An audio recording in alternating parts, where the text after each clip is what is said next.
Welcome to the INFOWARS Nightly News. I'm David Knight. It's Thursday, October the 3rd, 2013. Tonight we've got some interesting stories about whistleblowers and people who stand up to tyranny. We've got a first-person report by the INFOWARS crew who went to the Utah data center, the brand spanking new depository of all of your information. And of course they got ticketed for photography, even though photography is not a crime.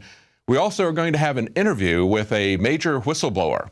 This is someone blowing the whistle on HSBC's massive money laundering that has happened even after they were put on suspension and given a slap on the wrist and told not to do it again. They're on probation, double secret probation, but this is still an ongoing thing. And we're also going to be talking about the founder of LavaBit, who shut down rather than turn over information illegally to the government's request. But the breaking story tonight is the entire country panicking. And it's kind of disgusting to see Eric Cantor congratulating the police over what appears to be the murder of a woman who fled from police after she was stopped at a barrier, had a small child in her car. Official sources are saying that she is dead. She's been pronounced dead. No idea why she ran or what initially started this. Did she strike the barrier? Was she terrorized by the police? We don't know, but it's a disturbing pattern that as brutal as the police are, and as they terrorize people, people are increasingly fleeing in terror. And then when they run away from the police see that as an excuse to shoot them. This is not something they would be allowed to do if somebody broke into your home under the Stand Your Ground law or the Castle Doctrine. If they're not a threat to you, you're not allowed to kill them. And yet the police are doing this regularly, as we saw even here in Austin. And a report that we've covered many times here at INFOWARS, where a man fled the scene of a bank robbery investigation long after the bank robbery. And even though he didn't match the physical description of the robbers at all, he was chased down by a cop and shot in the back of the neck. So this is a very disturbing trend. And it's even more disturbing to see how people like Eric Cantor and to see how CNN react to this. Basically, CNN is watching this video that we just showed a clip of, and they're saying it just shows an amazing amount of training and restraint on the part of the police. They counted that it was a full 12 seconds before they actually started firing at the car that wasn't a threat to them or anybody else. I really cannot understand how the government can justify this, and many of us don't believe that it is justified. Well, it's not just the security that is phony. It is also Obama, again, engaging in his phony barricades just like yesterday. It was pretty ridiculous when they shut down the World War II monument. It was outside. There was no reason for anybody to have to man it, and yet they put barricades out there to try to stress the fact that the government had been shut down in some critical or vital way, and yet the World War II veterans went through that in spite of the barricades. Today they went to privately owned Mount Vernon. And in our INFOWARS story, they call it barricades, which is a great way to describe it. Feds try to shut down privately owned Mount Vernon. Now, Mount Vernon is the former plantation home of George Washington. It is owned by the Mount Vernon's Ladies Association, has been for 150 years. It's a private, nonprofit organization. It gets absolutely no government funding. They put up signs on their website and elsewhere say that there is no shutdown here. But the feds, in order to make a point, because they have they co-own the parking lot with the Mount Vernon Society, they went out and put barricades over the parking lot. Absolutely uncalled for. There's no maintenance, no reason for them to barricade a parking lot because something is not being paid. They're simply trying to, and it's very transparent what they're trying to do, simply trying to manufacture yet another crisis. But it's not just Obama that is phony. It's also Boehner. Now, one of the things that's gotten a lot of people upset is the fact that they are now excusing themselves from the same health care that they are forcing on everyone else. And of course, that really sticks in the craw of people who don't like Obamacare at all, that the Congress would exempt itself. Now, of course, they passed this not knowing that they were and their staffs were going to be put under Obamacare. As Nancy Pelosi said, they passed it and they would find out what was in it later. Well, as soon as they found out that they were in the plan, they moved very quickly to get themselves out of it. But Boehner said just the opposite. He said, why don't we make sure that every American is treated just like we are, he said. And yet at the time they found out about this, he was working with the White House, working with Harry Reid to try to get the Congress out of this health care plan. So even though he's saying we should be subjected to the same laws that we're forcing on everybody else, and making a point of saying that the Democrats wanted to get out of this. Obviously, there's something wrong with it. Everybody knows that if they want to get out of it. But instead, what he was doing privately and behind doors was sending messages to Harry Reid, working with his staff, even going to the extent that they concocted to have an immigration meeting. That's what they told everybody they were going to meet about, when in reality, it was about getting the Congress out of Obamacare that they don't want. But what is the real threat to America? Is it really this phony shutdown, which isn't a shutdown at all? It's really just a slowdown. We do have a debt crisis looming that is coming up on the 17th. So we're only about 2 weeks away from a debt crisis. That's the point at which they're estimating we will run out of credit. Now, the IMF head is saying that's the real crisis. That's what we really need to worry about.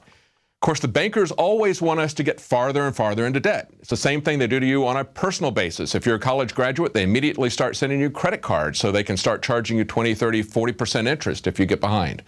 They do that to homeowners with their mortgages, and they do it to countries. They've had us on an interest-only loan for over 100 years, coming up to 100 years now, with the Federal Reserve and the income tax. The income tax only pays the interest on the federal debt, as the Reagan Grace Commission pointed out.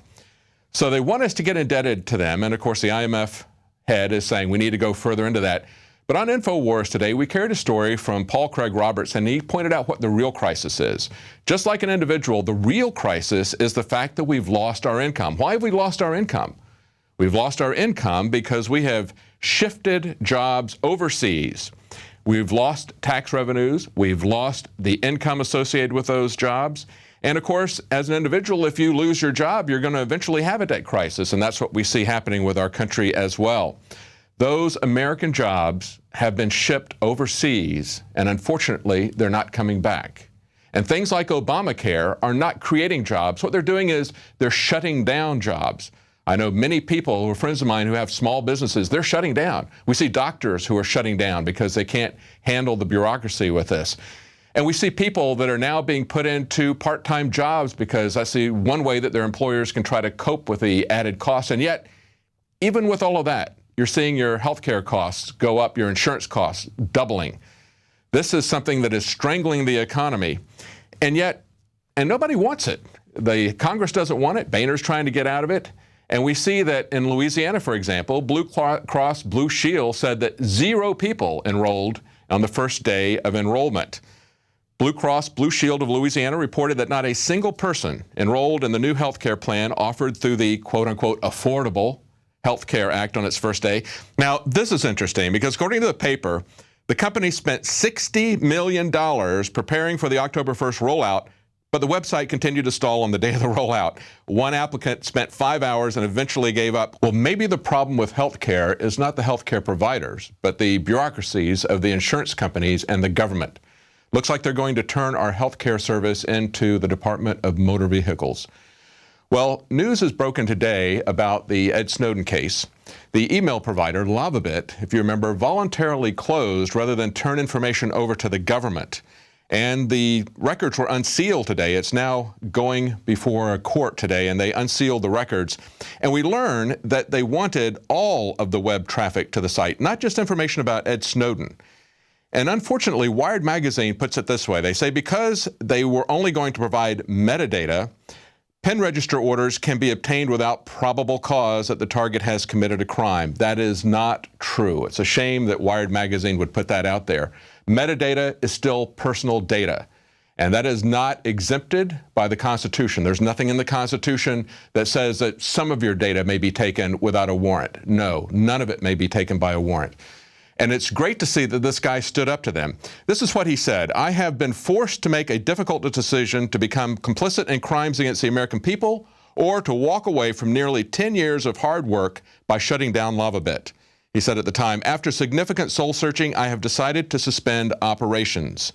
You know, criminals like James Clapper and Keith Alexander can go free, but they can shut down people like the owner of Lavabit, but even though he may lose his fortune, even though he might lose his life, some of these whistleblowers, he still has his integrity. They can't take that away from you. You can give up your integrity, you can lose it, but they can't take that from you, and he still has that. That's far more valuable than anything that he could have had if he had caved in like all of the major corporations did. Well, coming up right after the break, the INFOWARS crew goes to where the NSA is keeping all the information that they take from you illegally, the Utah Data Center.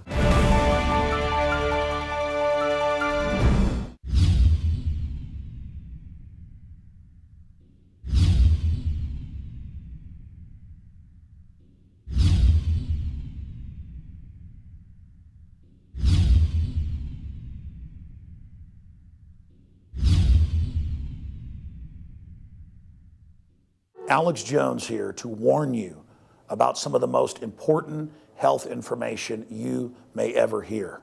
I'm talking about radiation, radioactive fallout, radioactive particles contaminating the Northern Hemisphere. Conservatively, since the 1940s, the Northern Hemisphere of our planet has more than doubled its background radiation. In fact, that was before Fukushima exploded. Now the levels are going up and up and up. Fish are contaminated in the Pacific, and the FDA, the EPA, and others, they're not worried about it. They've been raising the levels of what they claim is safe radioactive particles.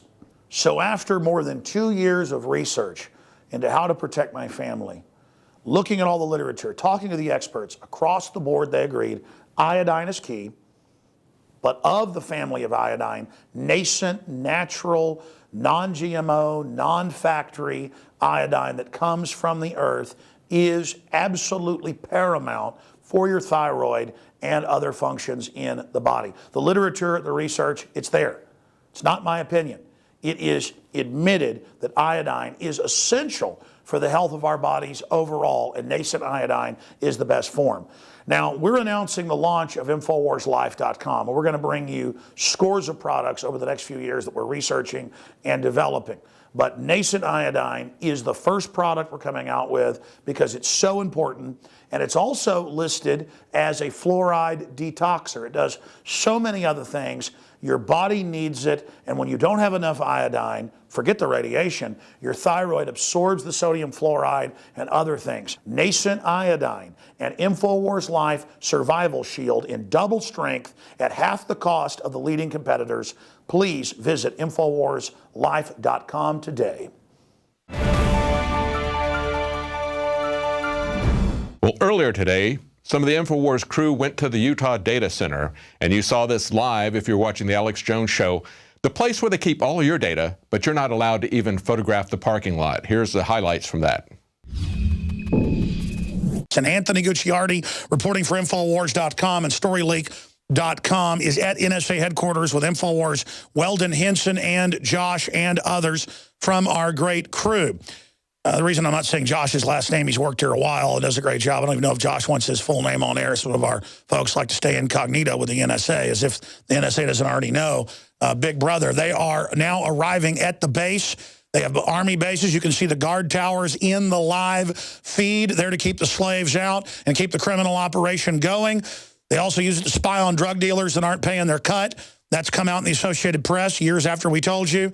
There's the military base on the edge of the giant NSA command base. Anthony, closing comments on the phone before we flip over to your live feed.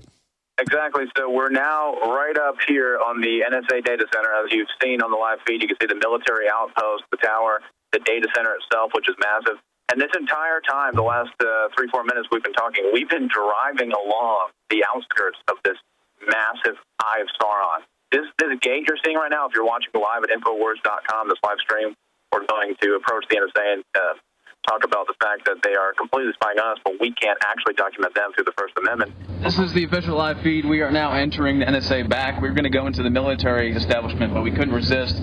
There's so many signs here saying, do not go in here, essentially, or you'll be arrested. No filming whatsoever. This is complete surveillance state on us, all these cameras. Yet, we're not allowed to even film with an iPhone, which is what we're using right now. That's because they're committing crime. So here's the parking lot. They said we couldn't get in the parking lot. Everyone told me there's no way you're going to get in the parking lot. You will be arrested before you even set foot in the parking lot. Here we are. The NSA data center parking lot. They're just staring at us. Maybe it's because maybe they're fans of the show and they heard and they're waiting for us. But should we maybe go over there? And they are staring at us like we're some type of goblins or something. I need to turn your cameras up. Yeah. Listen, they're calling in their buddies. They're about to cameras right now. Well, just keep the live feed rolling. It's First Amendment. Hey, we're saying we're on live feed, First Amendment. We're saying First Amendment. We just want to ask some questions. We're just trying. We're live streaming right now on Alex Jones Show. Hey, excuse me. Hey. He cut the live feed. These guys love to scare Americans. They love to try to intimidate everybody. They're taking the cameras. They're taking the cameras right now. There you go. National incident. You can't pull up in a parking lot in America. Okay. All right. There you have the NSA people grabbing the camera at a parking lot on the edge of the base. Alex Jones Show live on air right now. We're just live on air. Okay. Yeah, tell them what they did to you off air, threatening you with dogs and stuff. So they took the cameras, turned off all the stuff, and then we're standing there, and I'm saying, you're not deleting the content. I'm not allowing you to delete the content. We will leave. And he's like, no, it's illegal under CFR or whatever. And we called you live on air, and you looked it up. It's not even what it says at all. They have no idea. It's not even the right one he referenced, and he has no idea. So we just kept saying, that's not even true. You're lying to us. You're not telling us the truth. It's completely fake. And he was like, no, it's not. I know the law. I'm a lieutenant of the NSA. I said, are you going to arrest me if I don't give your ID? He's like, maybe. And then he's like, I got a dog. And I'm like, it was really almost funny. It's really almost funny how pathetic it was. If you are the ordinary person and you start seeing a bunch of headlines saying, U.S., Big Brother, looking down on you, collecting telephone records, etc., well, understandably, people would be concerned. I would be too if I wasn't inside the government. Well, coming up right after the break, we have an extended, in-depth interview with HSBC whistleblower Everett Stern. He's going to talk about the phony war on drugs, the phony war on terror, corrupt money laundering by banks, and a government that's so corrupt it says these banks are too big to jail, even when this stuff comes to light. So stay tuned right after the break for this very important interview.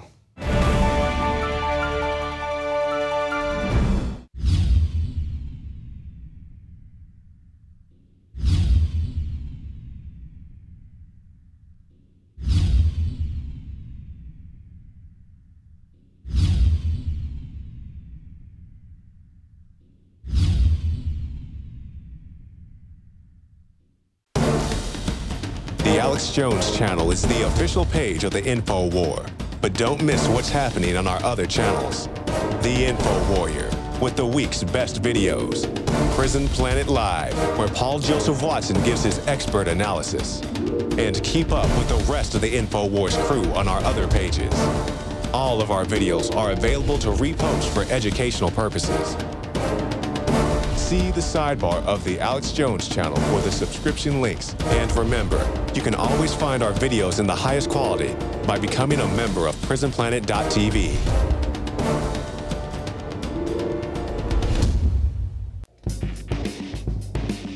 InfoWarsStore.com, a conscious and involved distributor of independently made products that support a healthy and aware community.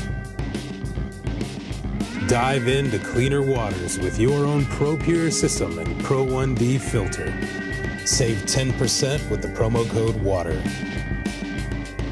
We've handpicked a veritable treasure trove of the best non-GMO seed banks on the market. And our selection of films showcases a wealth of knowledge, outdone only by our books. Check for combo packs to multiply your savings. Wear your colors proudly with one of these conversation starters. Now available in pink. Get prepared and fund the revolution at InfoWarsStore.com. Now you can watch Alex Jones live at InfoWars.com/show. You'll find links to all of our content there and a free 15-day trial for Prison Planet TV. You can also browse the network, the INFOWARS Nightly News, and over 60 movies and documentaries all together in one place. You can watch the Alex Jones radio show live as it happens. So check it out, Infowars.com/show.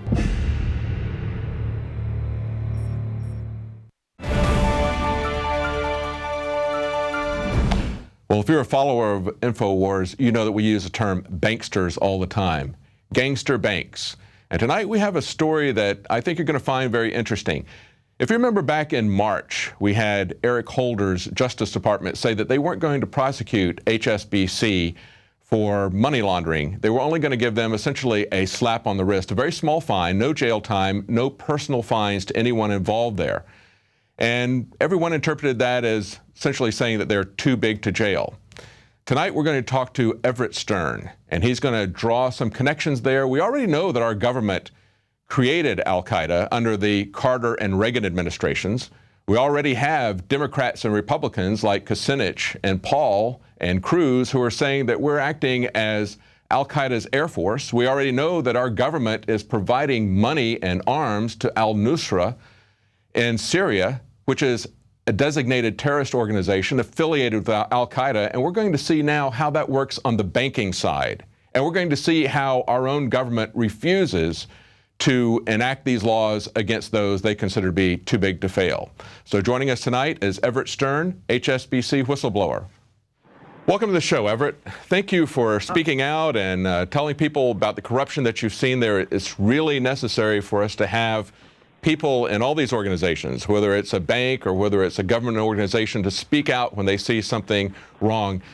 Tell us when you joined HSBC. Hi, and again, thank you very much for having me on. I really appreciate you guys trying to get the story out. I joined HSBC October 18th of 2010. Okay, now this is after the period of time that the alleged activity took place. Well, it's actually not alleged. They admitted that between 2004 and 2010, this is a statement from their chief executive, Stuart Gulliver. He says that they had anti-money laundering controls, should have been stronger and more effective. We failed to spot and deal with unacceptable behavior. It's right that we're held accountable, that we have responsibility for fixing what went wrong. So in that context, what did they change in 2010 that you were a part of? They created a sham anti-money laundering compliance program. Gulliver is he's a criminal, and I'll say that, and I don't care if he sues me because it's true. What happened was that when I came in 2010, this was when the cease and desist order was on HSBC to fix up the problem, and I was part of the crew that was the solution to fix all of the problems that HSBC was having in their compliance department. Yeah, that's right. He said they were going to make it stronger and more effective. So they hired you. What experience did you have in anti-money laundering compliance? None. And the thing is that before I joined HSBC, I was a candidate for the clandestine service, but they didn't know that, and that did not make me any better of an anti-money laundering compliance officer. What I did was, when I got there, I literally went to the University of Delaware because the anti-money laundering facility was in Newcastle, Delaware, and I checked out a whole bunch of books on money laundering, and I just get up early in the morning and stay up late at night, and I taught myself money laundering. That's how I pulled it off. But did any of the people that you're working with, did any of them have any experience in money laundering compliance? No, I'm not even sure many of them have college degrees. I mean, we had maybe 15 compliance officers in the whole department, and what HSBC did and what Gulliver did to show the government that there was this massive compliance program that was created was they sold off their credit card division to Capital One, and which led to the firing of hundreds and hundreds of debt collectors and customer service reps. And then they just rehired them as anti-money laundering compliance officers and had them approving transactions, which is crazy. Wow. Now, so they went and they showed the government, look, we now have hundreds and hundreds of anti-money laundering compliance officers, and the whole thing's a sham. Not only that, they also set up operations in Sri Lanka, which you can go online. You can see that there's jobs being posted for Sri Lankan anti-money laundering officers. And ironically enough, HSBC considers Sri Lanka to be a high-risk money laundering country. And they also set up outsourcing in India to handle the approving of American transactions, which is also crazy. Well, now, and to talk about money laundering, these organizations that we're talking about that were being watched are organizations like Hamas, Hezbollah, Al-Qaeda, drug organizations like the Zeta cartel, Sinaloa. These are major drug operations, major terrorist organizations that you guys were supposed to stop money from being transferred in and out to those locations, correct? That's what we were supposed to do, but that's not what they wanted. Mm-hmm. That's right. So tell us what it was like there. So you come in and you don't have any experience. The people that are with you don't really have any experience in this. What was a typical day like there? It was brutal. It was because it had multiple backlogs of alerts. So what, management, all they cared about was just closing as many alerts as possible, because if an alert or an investigation went beyond 30 days, then it could be escalated and the regulators could be notified. So we had to get rid of them. Alert, what was an alert? Give us a breakdown. Sure. So an alert, they had a system called AMS, which was the alert monitoring system, and then they replaced that with NORCOM, which was a web-based application. So let's say you go and you wire money to myself, to Saudi Arabia, a high-risk country. That would trigger an alert. And that alert would then go to an anti-money laundering compliance officer who would conduct the necessary due diligence and would determine whether or not there's enough factors there to mitigate the risk, to approve the transaction, or to report it to the Treasury, or to escalate it into a SAR, which is a suspicious activity report, which gets filed with the Treasury Department. Everett, let me stop you right there, because we got to take a break, and we're going to be right back after the break, and we're going to talk about this, and we're going to talk about the remarks that were made that were essentially summed up as HSBC was too big to jail, and that was back in March. So we'll be right back with that interview. We'll stick around after the break. We're going to have the rest of this interview. Now, Prison Planet TV subscribers get everything. They get it right away, live, that night. And they're going to get the rest of this interview. You can share this with 10 people at a time. That's it for tonight's broadcast. We'll be back weekdays at 7 Central.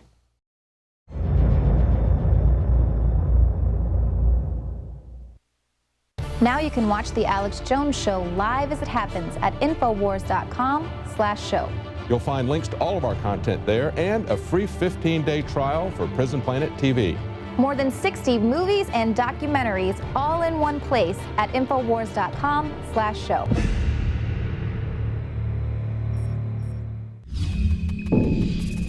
Well, welcome back. We're going to continue this interview with Everett Stern, HSBC whistleblower, and understand the background in this. This is a money laundering scandal that one of the world's largest banks, HSBC, was involved in. And when the investigation was completed and the Assistant Attorney General Lanny Breuer said in March what was going to happen, people were pretty amazed at the light treatment. And this is what Lanny Breuer said. He said, HSBC would almost certainly have lost its banking license in the U.S.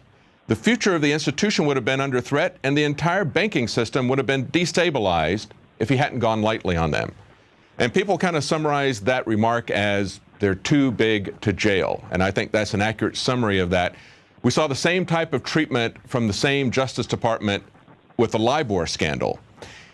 He said, our goal here, same person talking, Lanny Breuer said, our goal is not to destroy a major financial institution. Yes, their goal is to make sure that these banks keep going no matter what laws they break. And we have with us today Everett Stern, and we're going to continue this interview. Everett was just telling us about the coming on as part of their compliance after they got caught in 2010. This pronouncement that didn't happen until 2013 was really reflecting back on the things that had happened prior to your coming to HSBC.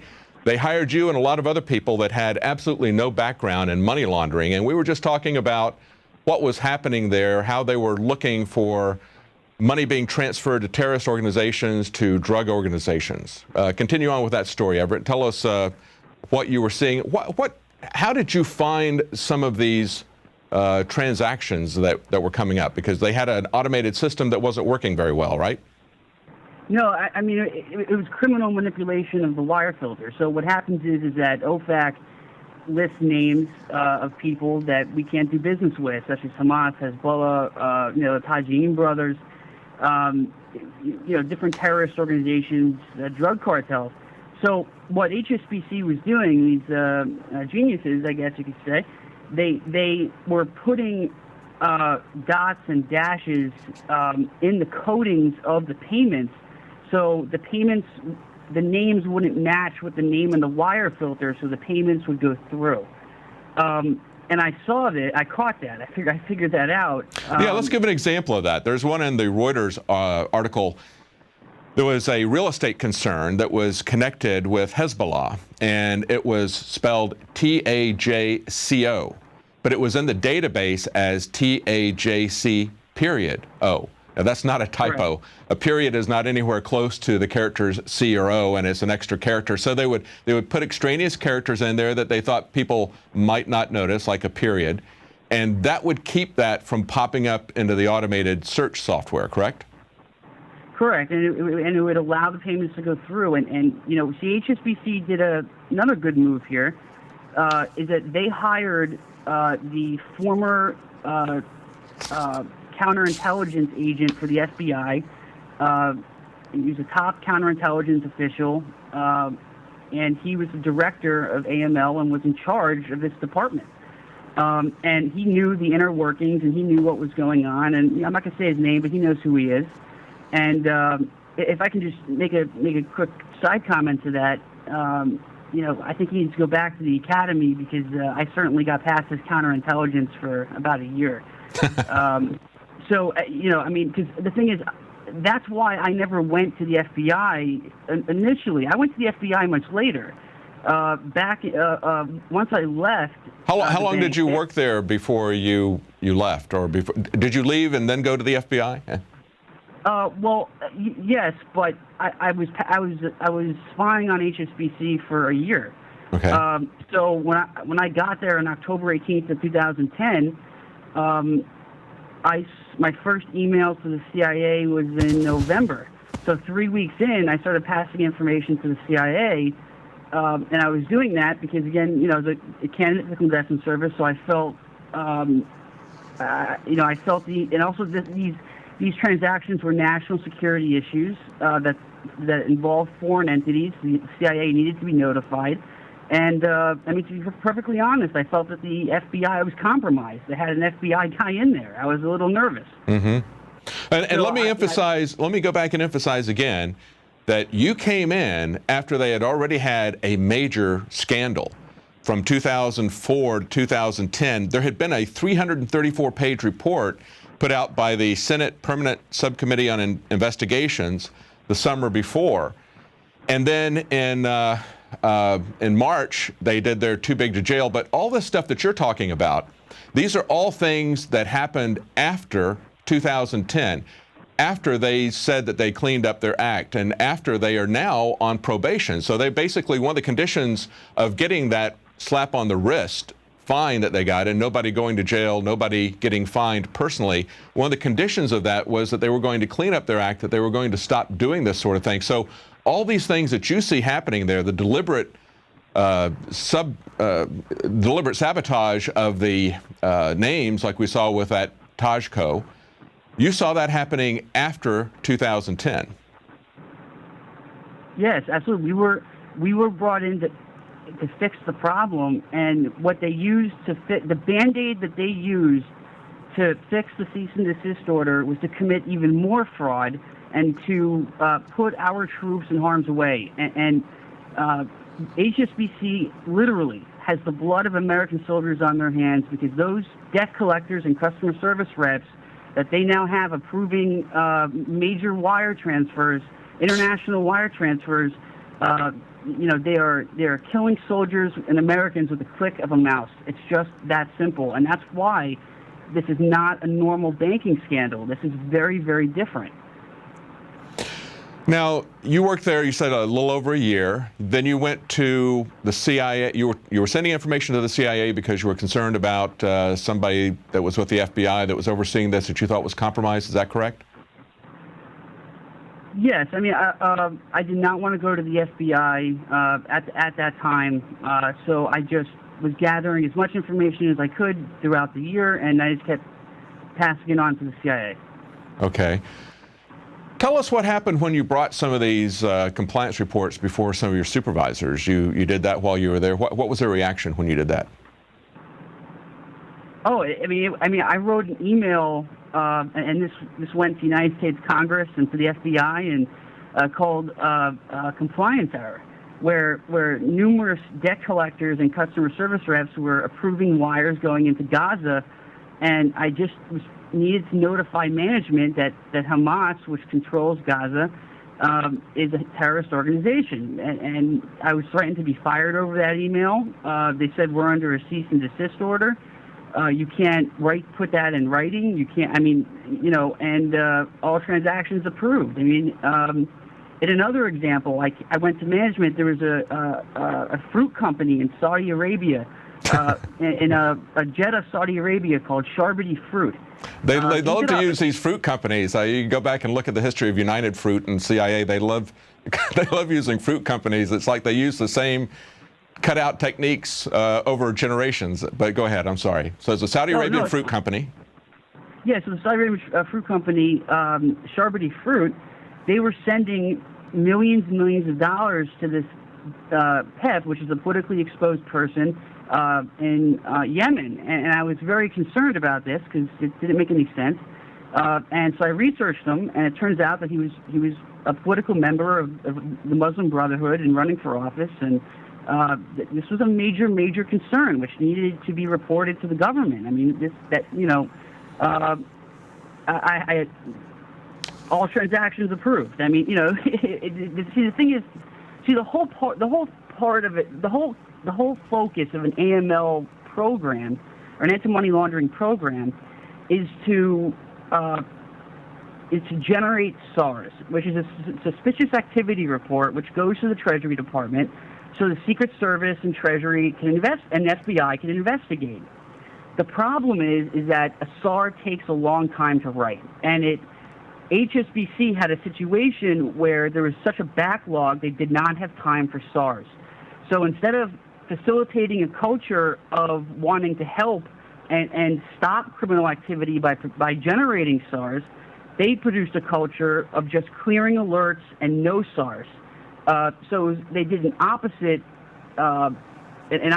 game, and that's what's criminal, and that's what's they defrauded the American public. Well, I think that they've done this so many times, and they continue to do it. I think maybe there might be something more than just expediency involved. We had a situation that you reported on in one of the articles. They said in one case, a contractor wanted to find out why 13 parties had wired a total of $1.3 million into an HSBC account in Hong Kong on the same day. And basically was just told, don't worry about it. When you reported this, in another article, it says that you reported this to Jeff Kraft, supervisor, and he said, are you effing out of your mind? I should fire you right now, when you talked about money being wired to Hamas. Is that correct? Yeah, that was in regards to the compliance error email that was sent to Jeff Kraft and the FBI guy who was above him.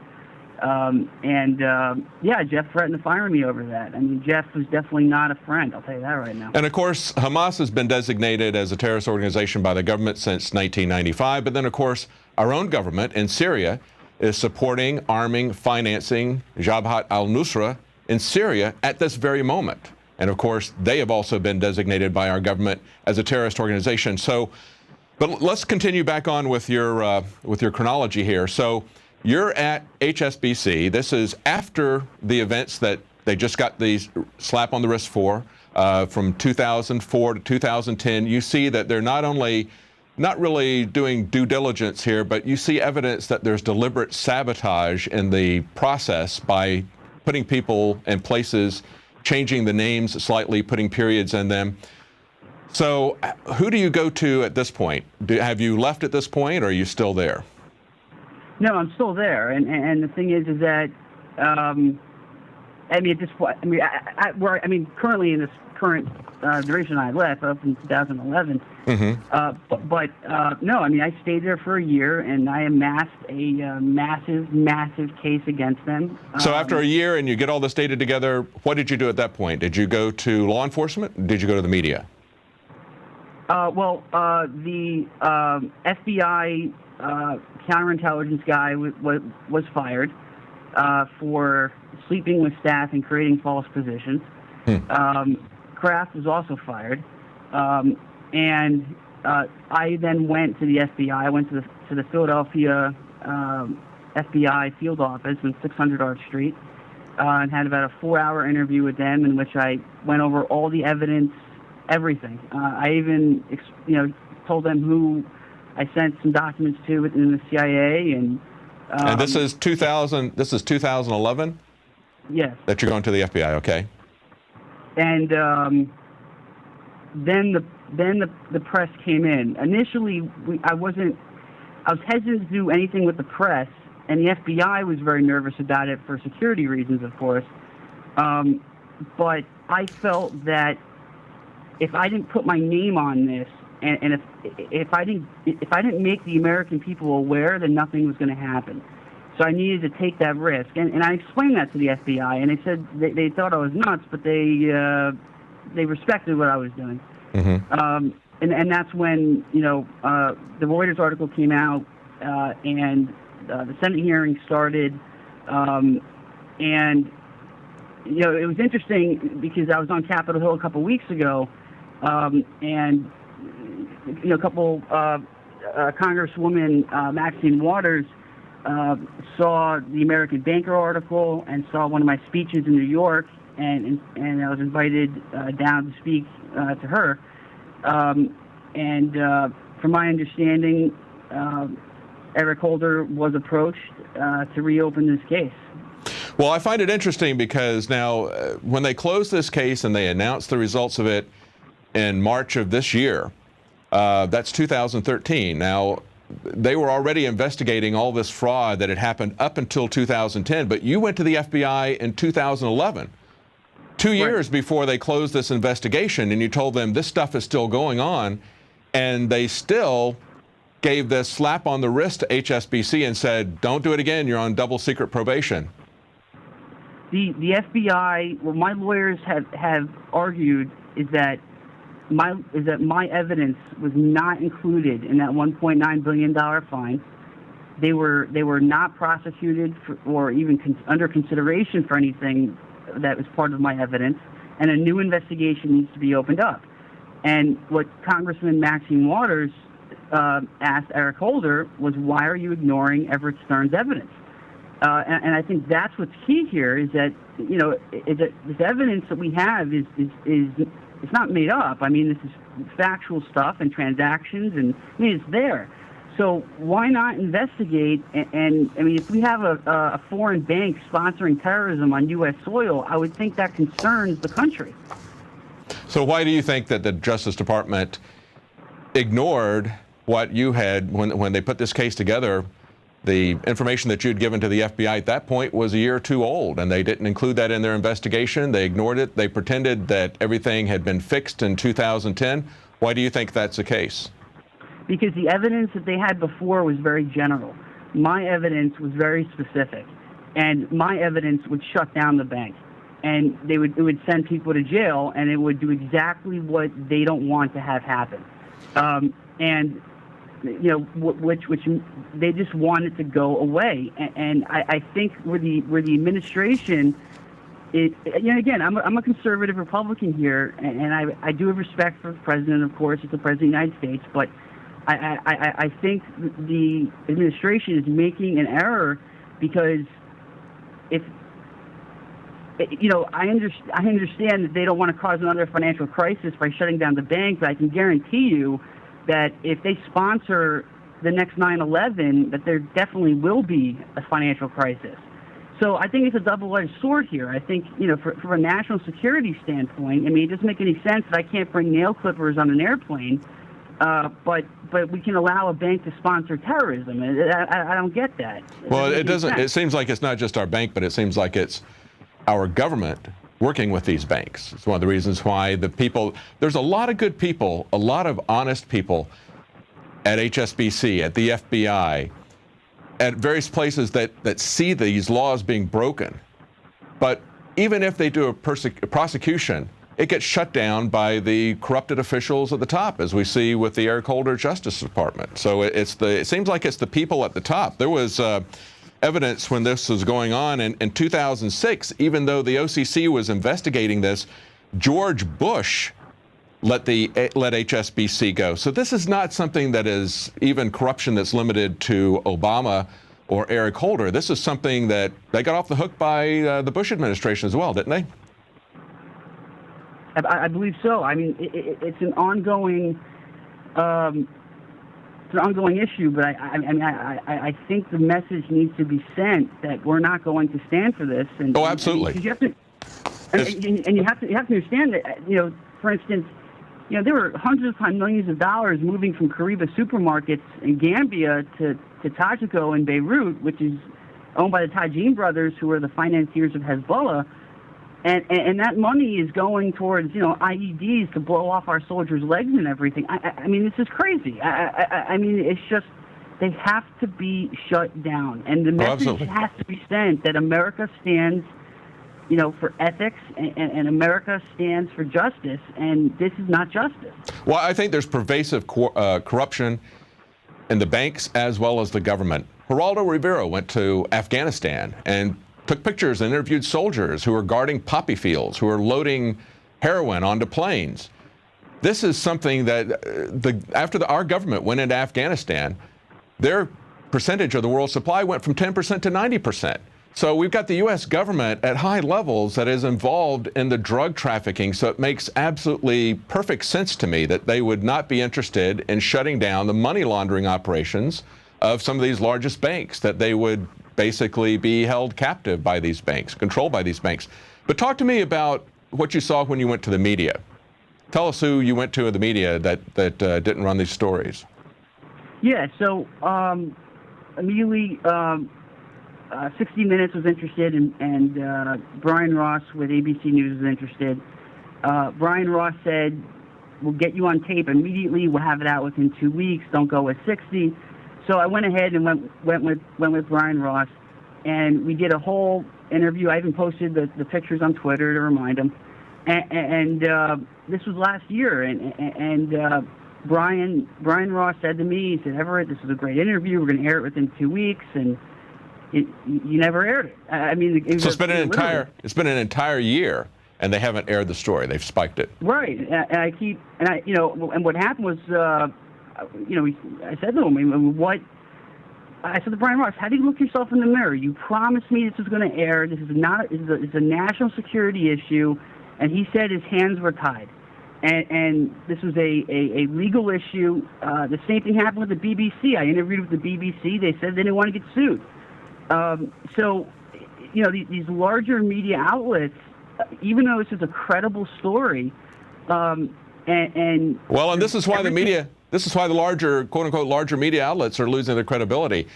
I like to call them corporate media. It's not mainstream media, it's corporate media, and they're not telling the truth. They spike stories. They're part of the same corrupt system that extends from these banks to the government to the large media organizations. There's about 5 major corporations that control what are considered to be the prestige media, what many people like to call the mainstream media. As I said, they're just the corporate media controlled by 5 major corporations. Right. I mean, the thing is, Brian Ross is doing stories here on who stole the TSA stealing iPads at the airport, but he's not doing the story, about me, going after HSBC and them sponsoring terrorism. It just doesn't make any sense to me. It's disgusting. Yeah. If they're stealing trillions of dollars and moving that around under the wire, when they've got their phony war on terrorism. And their phony war on drugs. I got to say, both the war on drugs and the war on terrorism in our opinion, as we've documented over and over again, are simply facades for a takedown of our civil liberties, for a takedown of the Constitution. It's put in there by the same group of corporations and banks that are running this government.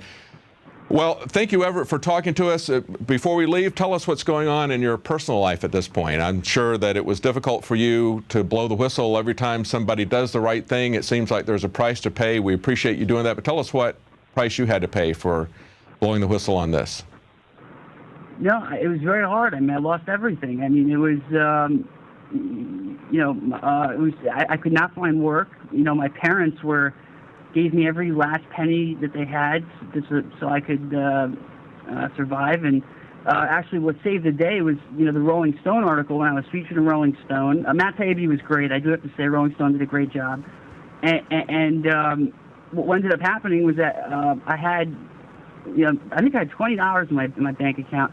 And so I went down to P.F. Chang's and I showed the manager my photo in Rolling Stone, and I said, "Look, I'm a whistleblower. I need help." And yeah, the guy went home, did his research, and called me the next day and said, "Hey, look, you know, it looks like you did the right thing. We'll hire you. I know you're not going to be here probably in 3 or 6 months. So you'll probably be off to better things, but you serve the country. We'll help you." Oh, that's a great story. Yeah, I will never forget that. Now, I went to working from a Chinese bank to a Chinese restaurant. But well, you know what, Everett? You did not lose everything. You kept your credibility and you kept your integrity, and that's the most important thing. You know, you may have lost money, but to keep your integrity and to keep your idealism when you see this kind of corruption, that's what we need from people who witness this, especially people in law enforcement. There's so many good people who see this. It's very easy to get cynical. It's very easy to say, well, everybody knows about this, and I'm just going to go along to get along, and I'm just going to feather my nest by going along and being part of this corrupt system. But the people that we're all indebted to are the people who say, no, I'm not going to be a part of that. I'm not going to just go along with that. I'm going to speak out. I'm going to do the right thing. I'm going to tell other people, because you know as well as I know, the vast majority of Americans care about this. They don't want to see this happen. They don't want to just wink at corruption. They want to see it exposed. It's getting by because most people, I think, it's not because people are apathetic. I think it's because they're ignorant. No, and I agree. And if I could just say that you know, the reason why I mentioned the P.F. Chang story is that I'm not working there anymore. I mean, I'm doing well now. I'm the CEO of my own, started my own intelligence and anti-fraud company I basically took... yeah, tell us about tacticalrabbit.com. That's what you're doing now. Give yourself a plug there. What are you doing now? Oh, yeah, sure. So I've taken the military-style intelligence gathering methods that I used at HSBC, and I'm applying them to everyday business and consumer protection. So we're helping people with fraud, and we're going up against banks, you know, mortgage fraud. We're fighting banks for people. I'm just trying to help. It's one thing my dad always said. He was like, you know, Everett, just help people and the money will come along with. And that's right. And if I could just circle back to P.F. Chang's again, and I'm sorry to, I just want to say I had family members who wouldn't even help me, and to have them, I had no waiting experience, nothing. To have that guy, you know, if I could just say, you know, Mark Barniak at the Plymouth meeting, P.F. Chang, say to me, "You did the right thing. We'll give you a shot." And they treated me so nice there. It was just that's the only restaurant I'll ever eat at now, to be honest. That's great. That's good to know. Well, you know what? As an employer, I can say that when somebody's got integrity, that is something that you can't train somebody about. If someone has got integrity, they'll be a good employee. If they don't have integrity, they'll never be a good employee. They'll just be a good thief or a good manipulator. So I can understand him doing that, but it's great that he did the right thing too, and I think a lot of people will. Thank you for speaking up. Thank you for keeping your integrity. Thank you for warning everyone about what's going on, these criminal actions that we see happening in banks, and the overlooking of these criminal actions that we see our government just giving them a pass and saying, I'm sorry, they're so big that they're above the law. That's essentially what our Justice Department is saying about banks now. Yeah, and again, if your listeners would definitely follow me at Stern Everett on Twitter and help me help me fight the fight. I would appreciate it. All right. Thank you very much, Everett. Everett Stern, tacticalrabbit.com. Thank you very much. Bye-bye.